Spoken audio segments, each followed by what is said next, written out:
On today's Community Wednesday, let's break down and rate this SA87 build.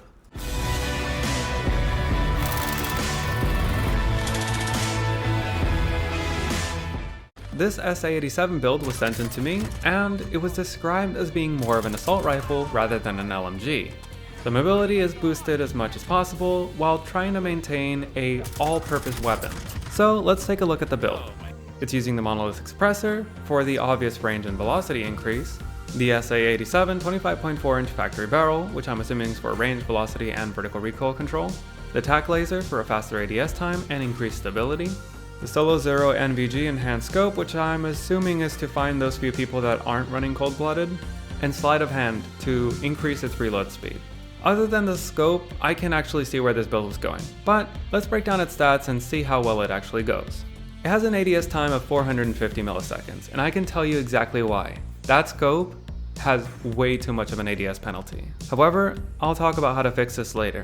Its reload and reload add times are 2.6 from empty and 2.19 if you leave one bullet in the mag. Its mag cap is 30, so expect to be reloading quite often, and its movement and sprint speeds are above average. Its ADS strafe, however, is 1.48 meters per second. It's still being treated as an LMG. Its sprint out and tac sprint out times are 270 and 370 milliseconds, which is pretty good for an LMG, but average overall. Its stability is 2T, which isn't the best for long-range engagements, but it's also not the worst. And its bullet velocity is 1,176.5 meters per second, which is pretty good. Lastly, its rate of fire is 10 rounds per second or 600 rounds per minute, which is average. So it gets a mobility score of 29, which is pretty good for an LMG. Its recoil is pretty manageable. It has a decent amount of vertical recoil and very low horizontal magnitude. However, this weapon has enough randomized horizontal bouncing, and couple that with its aiming stability, it's not the greatest to use at full auto at extremely long ranges. So you can definitely use it accurately up to 90 meters, but if you try to push it past that, it won't be going too well. So it gets a recoil score of 39. Now for its damage. It has a drop off at 63 meters. Under it, its headshot TTK is below average, but its upper torso and lower torso TTKs are average.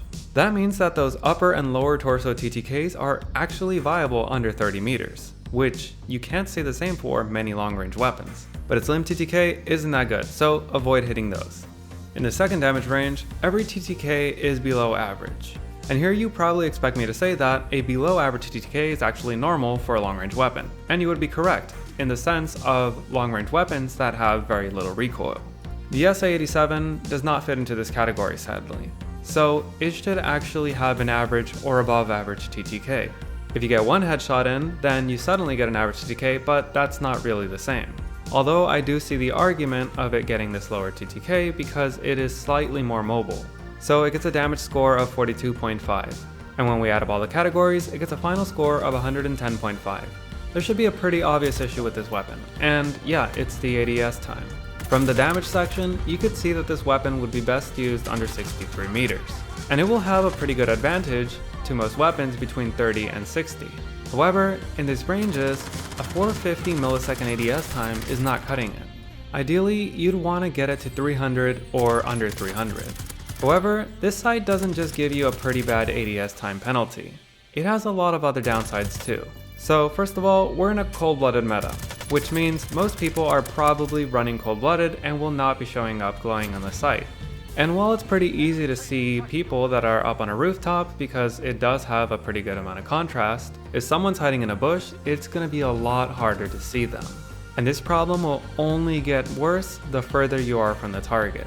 Trust me, our eyes are really good at detecting these small differences and changes. It's a lot harder to do this when just looking at shades of green. Then there's a problem with sniper glint. Pretty much, it doesn't show up when you aim down the sight. So if someone's sniping you, you cannot be ADS'd or looking at their exact position. You're gonna have to use the outside of your screen. And this is not a very efficient way to counter snipe. So instead of the NVG sight, I recommend these sights instead. If you're on console, use irons or a red dot for better close quarters performance, because remember, that's the same zoom as a PC's holographic sight. If you want better mid-range performance, use one of the holographic sights, and for the best long-range performance, use the candid hybrid. On PC, use a holographic sight for better medium range and close range performance, the VLK for better mid-range to long-range performance, and the candid hybrid for the best long-range performance. Next up is the barrel. While it is a great boost to your bullet velocity and range, it's just way too heavy, sadly. Removing this does remove 10 meters from our first damage range, but it increases our ADS time dramatically.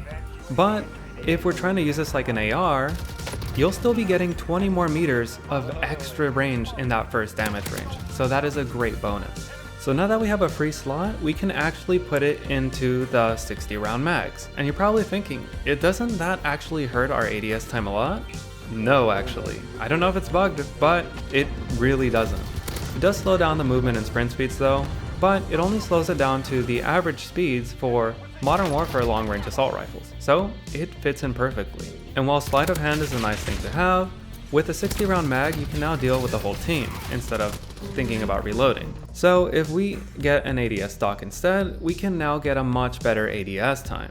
With this build right here, we actually get an ADS time of around 280 milliseconds, which is exactly where we want a build like this. And while it'll definitely be harder to control at longer ranges, we all know that in order to truly use this weapon at longer ranges, you're gonna have to mount it anyways. So if you mount it now, you'll be getting less zoom, but it will be just as easy to control.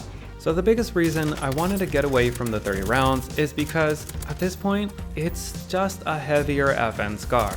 If we look at the stats of the FN SCAR, you can see that it gets a better ADS time with slightly less movement and sprint speeds. Before, if someone with that SA87 build saw someone with a long-range SCAR build, and both aimed down sights at the exact same time and both managed to get a 7-shot kill, the SCAR would actually be winning. But now, the SA87 has an advantage of 51 milliseconds. So what can we learn from this build? For the most part, whenever you get an assault rifle and you're trying to kit it out for either long range or medium range, you're probably going to be wanting to put on the longest barrel. But this is not the case for LMGs. Some LMGs have a very high innate bullet velocity, and the SA87 is one of them. So whenever you put them on a suppressor, it suddenly has the same bullet velocity as a max bullet velocity AMAX. So even though you're trying to build an LMG like an assault rifle, you don't build it the same way as a long range or medium range assault rifle. Different weapons and different categories have different strengths, and it's best to play to them. Its strength is under 60 meters, or when we remove the barrel, 50 meters. So it doesn't need to have the best bullet velocity or the most zoom optic. Technically, it doesn't even need the best recoil control, but we have that anyway for when we want to push it and burst fire. So the original build, did it fulfill its purpose as an assault rifle? Not really, no. It had mobility, but its ADS time was way too bad, and its mag capacity wasn't enough. But the revised build, can that be used as an assault rifle? Kinda. It's essentially a worse Cold War AK-47. So if you really wanted to run it this way, you actually could, and you would have a pretty good time. So that's the SA87.